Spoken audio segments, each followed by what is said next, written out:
নানা আলোচনা সমালোচনা ও জোরালো জল্পনা কল্পনার অবসান ঘটিয়ে শেষ পর্যন্ত পদত্যাগ করলেন রাষ্ট্রপতি মোহাম্মদ শাহাবুদ্দিন চুপ্পু।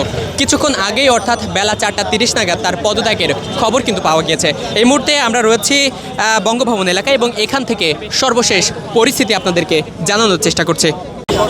কিছুক্ষণ আগেই মূলত পদত্যাগ করেছেন রাষ্ট্রপতি শাহাবুদ্দিন মোহাম্মদ চুপ্পু। শুক্রবার বিকালে স্পিকারের কাছে তার পদত্যাগপত্র পাঠানোর বিষয়টি আনুষ্ঠানিকভাবে নিশ্চিত করা হয়েছে।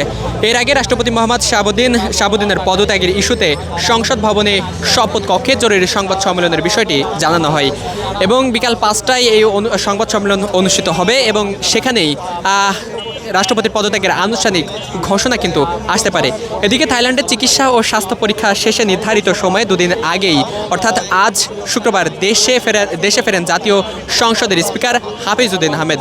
পরে হজরত শাহজালাল আন্তর্জাতিক বিমানবন্দরে সাংবাদিকদের এক প্রশ্নের জবাবে রাষ্ট্রপতির পদত্যাগ করলে পরবর্তী আইনি ও সংসদীয় প্রক্রিয়া কী হবে সে সম্পর্কে সাংবিধানিক নিয়মও ব্যাখ্যা করেন স্পিকার। তিনি জানান রাষ্ট্রপতি পদত্যাগের বিষয়ে তার কাছে কিছুই জানা নেই। দেশ জুড়ে যে কোনো কেনাকাটায় 10,000 টাকার বেশি অফার, তাই পেমেন্ট মানেই বিকাশ। সাংবাদিকদের প্রশ্নের জবাবে স্পিকার বলেন, রাষ্ট্রপতি কি করবেন না করবেন সেটি আমি জানি না, তিনি দেশের প্রথম ব্যক্তি। তিনি আবারও বলেন, আমি দেশের বাইরে ছিলাম, সুতরাং এখানে কি পদত্যাগ করলো কি করলো আমি কিছুই জানি না, এখন হয়তো জানতে পারবো। রাষ্ট্রপতি পদত্যাগ করলে সাংবিধানিক প্রক্রিয়া কী হবে এমন প্রশ্নের জবাবে স্পিকার বলেন, যদি রাষ্ট্রপতি পদত্যাগ করেন তাহলে স্পিকারের কাছে পদত্যাগ করবেন এবং আগামী 90 দিনের মধ্যে জাতীয় সংসদে একজন নতুন প্রেসিডেন্ট নির্বাচিত হবে।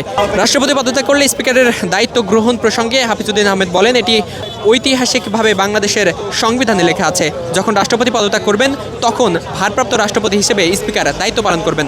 রাষ্ট্রপতি নির্বাচন করে জাতীয় সংসদ, সেটি 3 মাসের মধ্যে করতে হয়, এটাই সংসদের প্রথম অবস্থান। এবং ইতিমধ্যে যেমনটি জানছেন যে রাষ্ট্রপতি মোহাম্মদ শাহাবুদ্দিন চুপ্পু তিনি কিন্তু পদত্যাগ করেছেন এবং তার পদত্যাগপত্র ইতিমধ্যেই সংসদে পাঠানো হয়েছে।